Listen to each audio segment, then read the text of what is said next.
కడప జిల్లా ప్రొద్దుటూరులో 134వ దసరా ఉత్సవాలు ఆర్యవైశ్య సభ ఆధ్వర్యంలో అంగరంగ వైభవంగా నిర్వహించాలని నిర్ణయించినట్లు శ్రీ వాసవి కన్యకా పరమేశ్వరి దేవి ఆలయం నందు ఏర్పాటు చేసిన సమావేశంలో ఆర్యవైశ్య సభ అధ్యక్షులు బుసెట్టి రామ్మోహన్ రావు తెలిపారు.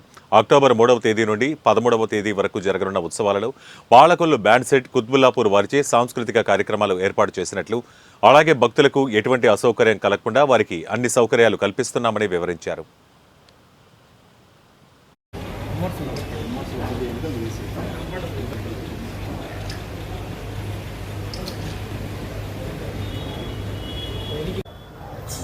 ఇవాళ మనం ఇక్కడ సమావేశం కావడానికి ముఖ్య కారణం, ప్రతి సంవత్సరం వల్లే శ్రీమద్ కన్యకా పరమేశ్వరి దేవి యొక్క నవరాత్రి ఉత్సవాలను మనం 3/10/2024 నుండి 13/10/2024 వరకు మనం నిర్వహించాలని ఆర్యవైశ్య నిర్ణయం.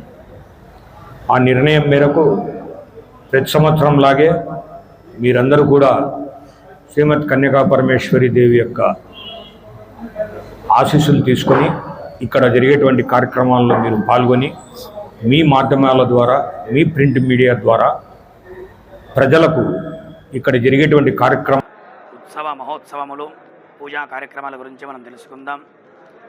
యాదేవి సర్వభూతేషు శక్తి రూపేణ సంస్థిత నమస్తశ్చై నమస్తశ్చై నమస్తశ్చై నమో నమః. ఆదిపరాశక్తి జగన్మాతని వంటి వాసవి కన్యకా పరమేశ్వరీ దేవి ఇక్కడ జగన్మాతగా, ఆర్యవైశ్యుల ఆరాధ్య దేవతగా అమ్మవారు కొలువై ఉన్నారు. 1890వ సంవత్సరానికి ముందు ప్రొద్దుటూరు పట్టణానికి సమీపంలో ఉండేటువంటి పర్లపాడు గ్రామ వాస్తవ్యులు శ్రీ కామశెట్టి చిన్న కొండయ్య గారు వ్యాపార నిమిత్తమై మద్రాసు నగరానికి వెళ్ళినప్పుడు జగన్మాత శ్రీ కన్యకా పరమేశ్వరీ దేవి కలలో కనిపించి నాకు ప్రొద్దుటూరులో ఆలయం నిర్మించమని అమ్మవారు ఆదేశించడమైనది.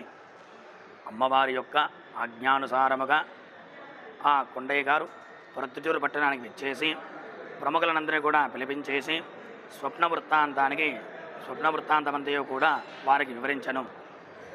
పెద్దలందరూ కూడా దానికి ఆమోదించి అంగీకారం తెలిపి సుందరమైనటువంటి ఆలయ నిర్మాణము చేసి ఉన్నారు. 1890వ సంవత్సరంలో శ్రావణ శుద్ధ సప్తమి రోజు శుక్రవారం నాడు శ్రీమద్ కన్యకా పరమేశ్వరీ దేవి యొక్క విగ్రహ ప్రతిష్ఠ జరిగినట్లుగా మనకు ఇక్కడ